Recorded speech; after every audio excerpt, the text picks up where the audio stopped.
Décalées depuis 3 ans après l'élection du président Alpha Condé, les législatives en Guinée seront le deuxième vote démocratique depuis l'indépendance en 1958. Mais elles ont entraîné des violences. Dans ce quartier de Conakry en faveur de l'opposition, des maisons ont été brûlées. La famille de Diallo Mamadou a dû quitter la ville. C'est à cause des élections. À chaque fois, il y a l'approche des élections. On peut dire à chaque fois, il y a une date qui est fixée. Il y a des pagailles pareilles. Le jour de l'élection, peut-être ça va être calme. Mais on ne sait pas à la proclamation des résultats comment ça va être. Au dernier jour de campagne, l'ambiance était festive dans la capitale, Conakry. Aucun nouvel incident ne s'est produit. Mais l'opposition prévient le gouvernement que de nouvelles violences pourraient avoir lieu si les résultats étaient jugés truqués.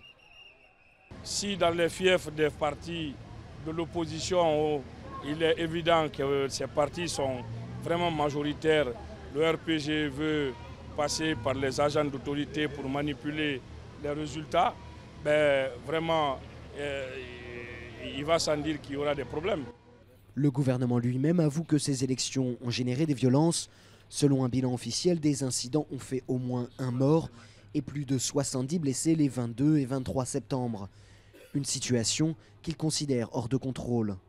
Il serait prétentieux de ma part et de mes services de dire que nous maîtrisons toute la situation.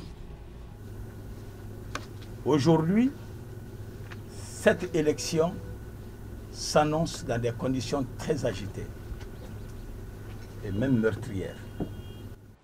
5 millions de Guinéens sont appelés aux urnes ce samedi pour élire 114 députés. Un test important pour le président Alpha Condé, 2 ans avant la prochaine élection présidentielle.